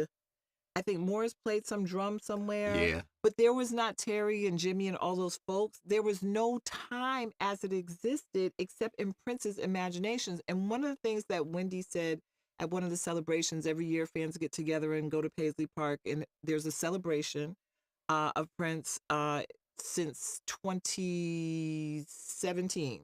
And then it was we missed 2 years because of the pandemic. So this is an annual thing that happens at Paisley Park, and folks come in and they play. And last year there was a concert that the world needs to see. It was one of the most phenomenal Prince concerts I've ever seen. And people were in just amazement. Like I can't even begin to describe what was happening. It was, it was Diamonds and Pearls era.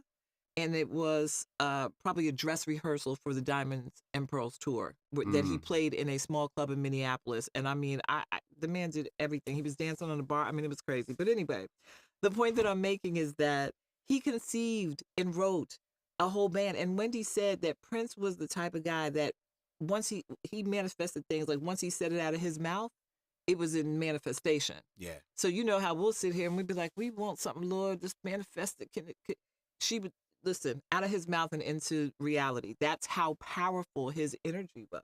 And so when you think about that in terms of Purple Rain, you think about the fact that he wanted that funky black, juxtaposition sound. to him. Right. And that people say that in fact Morris in that movie is much more like how Prince actually was in real life, because I think a lot of people thought for years Prince was so serious and shy. I really just, after watching so many interviews, after reading so much and learning so much about him since he's been gone, because now there's much more freedom for the footage to be out and for, I've listened to hours of rehearsals and all these things. Prince was the person, he was going to be who you needed him to be. Right. Or who he wanted you to see. Mm-hmm. And that plays itself out in this film, because he said, I'm going to show you rock star, and I'm not going to let my height, I'm not going to let my city, and I'm not going to let my blackness keep me from being as big a rock star as anybody else. And you see that reflected when he did the Rock and Roll Hall of Fame performance. And he did My Guitar Gently Weeps. Yes. And people were like, oh my God, Prince is a rock god. Where you been? Right. we Exactly. already knew. Exactly. So because he got on the stage with them white guys that are guitar gods or associated in that case with guitar gods, or Danny Harrison, George Harrison's son, and he on that stage, that was a really important performance, because on that stage he said, I'm right here with y'all. You're not going to discount me. You're not going to look at me, because that's what happens when you're a black artist. Exactly. Mm-hmm. Unless you're Jimi Hendrix. Right. You can't deny Jimi Hendrix. Right. No. But everybody else, it's like, oh, he's good, but this one, that one, blah, blah, blah, blah, blah, blah. Prince came and showed you. He's like, I could show you better than I could tell you. Yep. And then Purple Rain. What's blacker than that? And then Purple Rain, that's what he did. He said, I'm giving you full rock star. Well,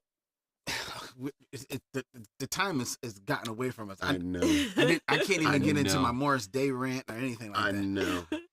But let's end it with, I think I know the answer. Tonya, would you recommend that people watch Purple Rain? Absolutely. If you've never watched it before, you will have a good time if you love music.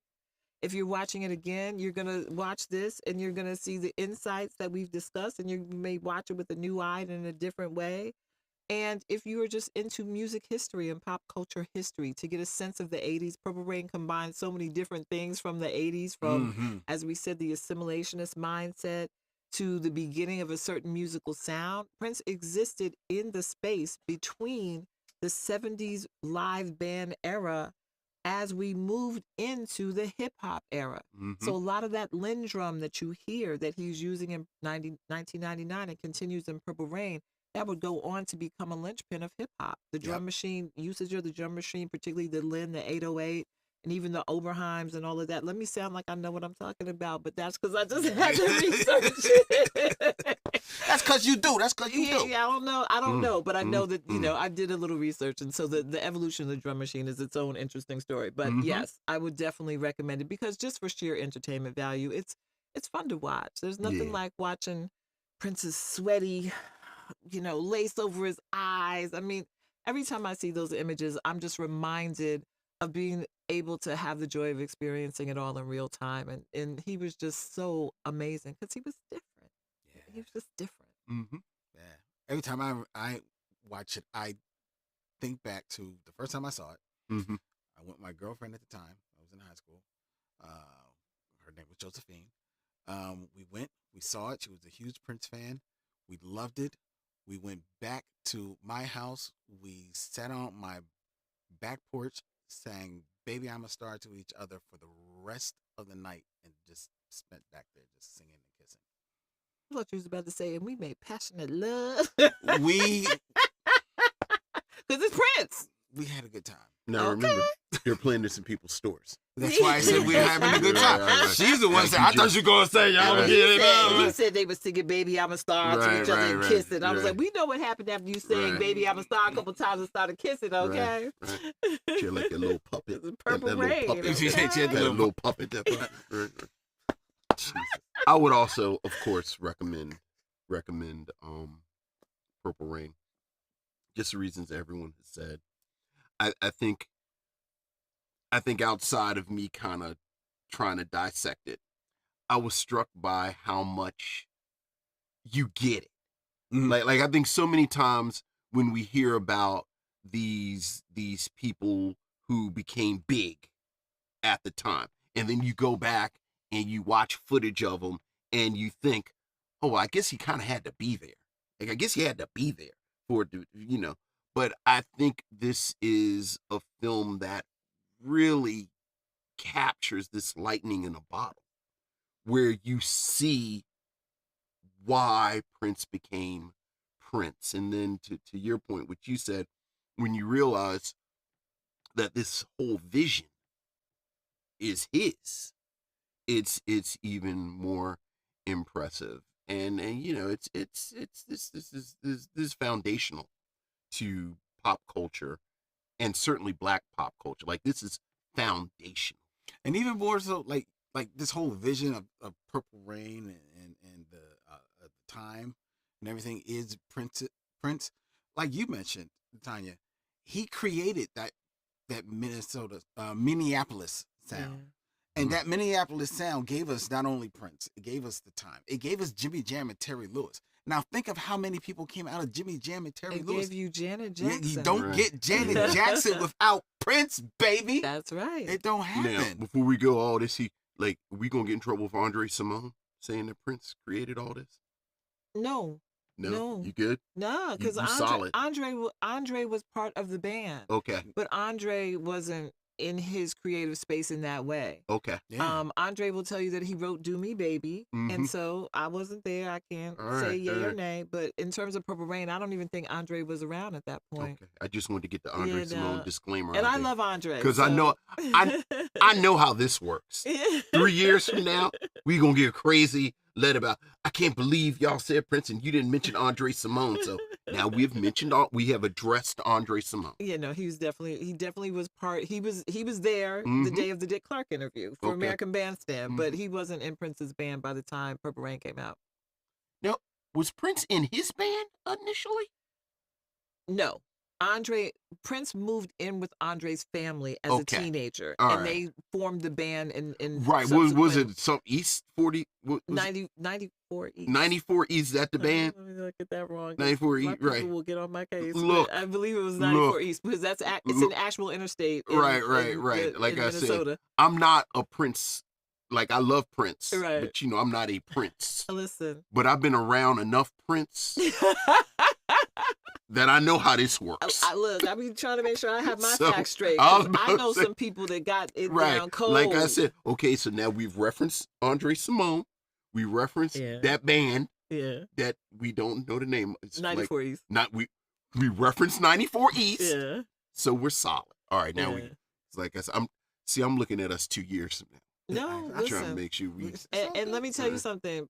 In Prince world, they know details, facts. You got to be up on your I stuff. know. I'm a Prince fan and I'm a journalist, and yet there are Prince scholars, and that's a different thing. They are Mhm. studying him from every kind of pop culture, from racial, from Mhm. ethnicity, from Minneapolis, from the impact that he has had on fashion, and Mhm. they know facts, details. They know what Prince was doing. Listen, there's an actual podcast that D'Angela Duff, who is the woman who does the Prince symposiums every year, Mhm. that is what did Prince do on this day, and it's like in 1985 or whatever. I think that is the Michael Dean Prince podcast, which is definitely worth your time as well. It's a great podcast, and there are Prince people are not, we were talking about Swarm a little bit off camera, and Swarm uses an obsessed fan of a Beyonce-like artist Mhm. to drive the narrative. Mhm. And I was saying,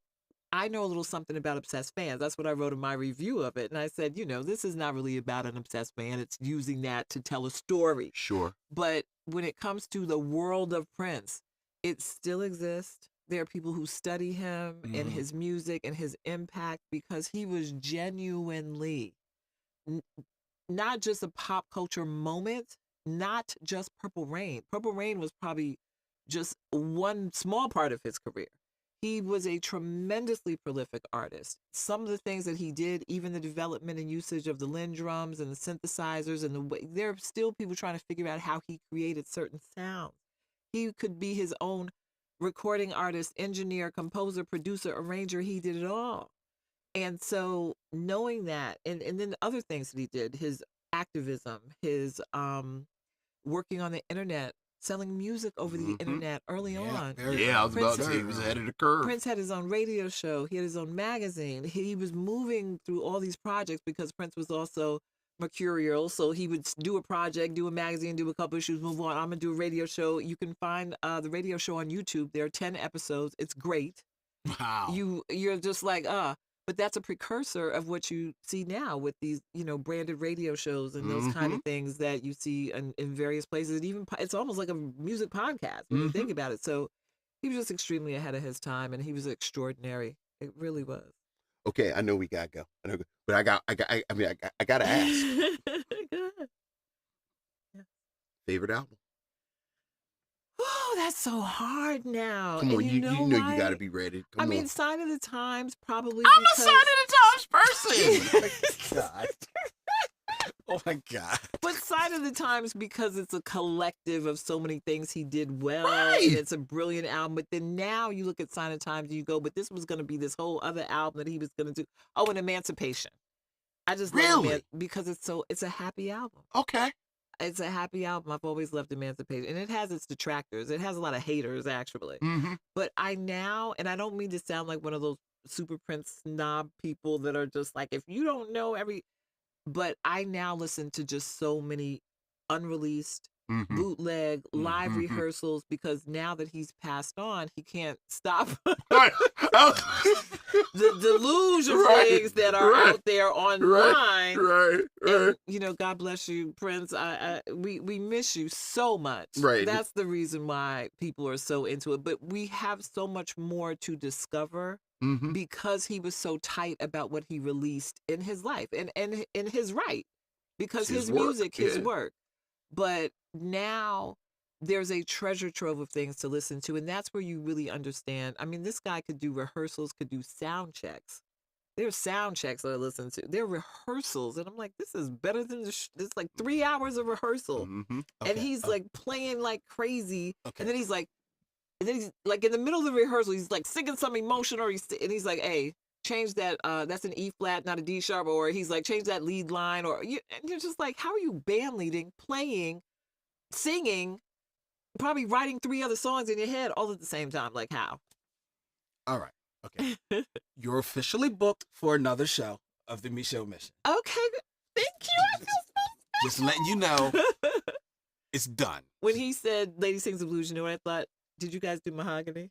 We did. I missed Mahogany. Did we do it on YouTube? We did do it on YouTube. Would you like to do a Mahogany I would Redux? love to, because Mahogany is such a special movie to me. And I think it's a great story. I Yeah. love the Motown. Okay. I love the Motown movie stuff. Okay. All right. We'll do it in June. All for right. Black Music All right. Month. We gotta go. Okay. We gotta go. All right. I get it. All right. Tonya will return, ladies and gentlemen. Thank you Okay. so Oh, much. thank you. Thank you for having me. Yes. This has I been so much appreciate fun. it. Yeah. Tell the missionaries where they can find you if they want to connect You with can find me at Tonya Pendleton on Twitter. You can find me on WHYY every Thursday. My column that shares the weekend events is on WHYY.org.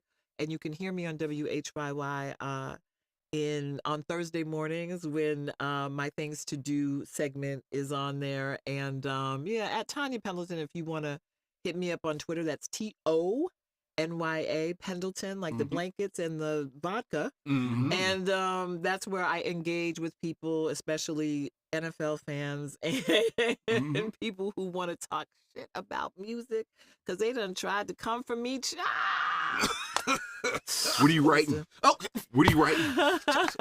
I know. I'm not going to ask Tonya Pendleton what she's writing. I'm working with UPI.com and I'm working with CashLessLife.com. So, as well as WHYY. So I'm writing a bunch of stuff. I talked to J.R. Smith this morning about a docuseries he has coming to Prime Video called Redefined, which is a beautiful, I'm going to admit, I didn't know a lot about J.R. Smith aside from, the shirtless and the debacle at the NBA Finals and all that.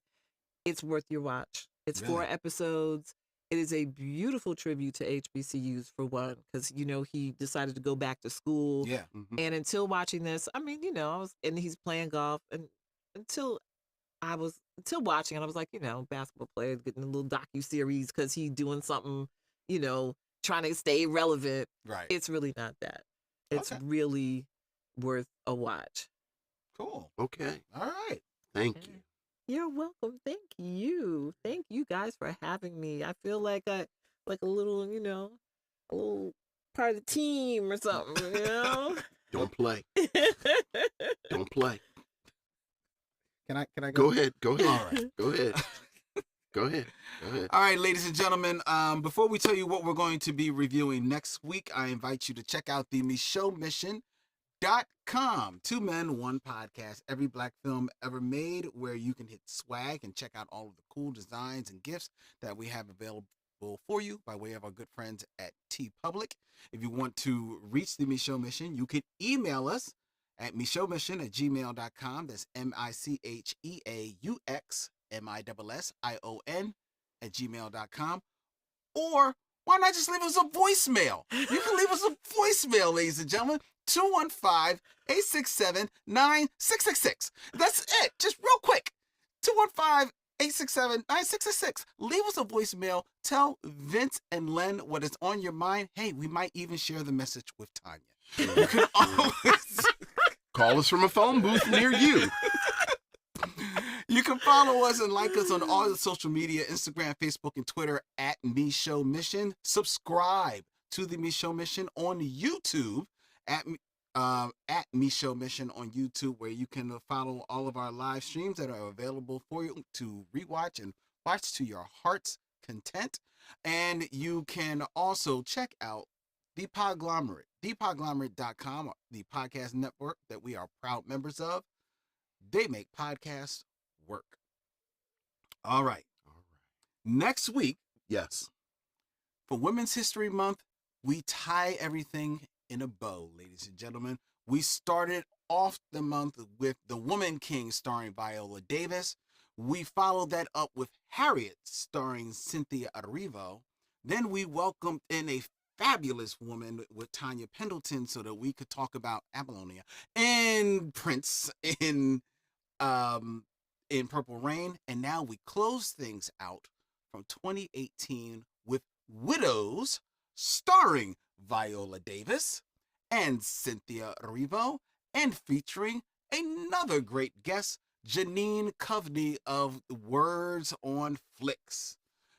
That is next week here on the Micheaux Mission as we close out Women's History Month, streaming to you live from the Video Content Factory in Manayunk. Until next week, he's Vincent, I'm Len, and in parting, we say, We'll see you when it's time to meet again.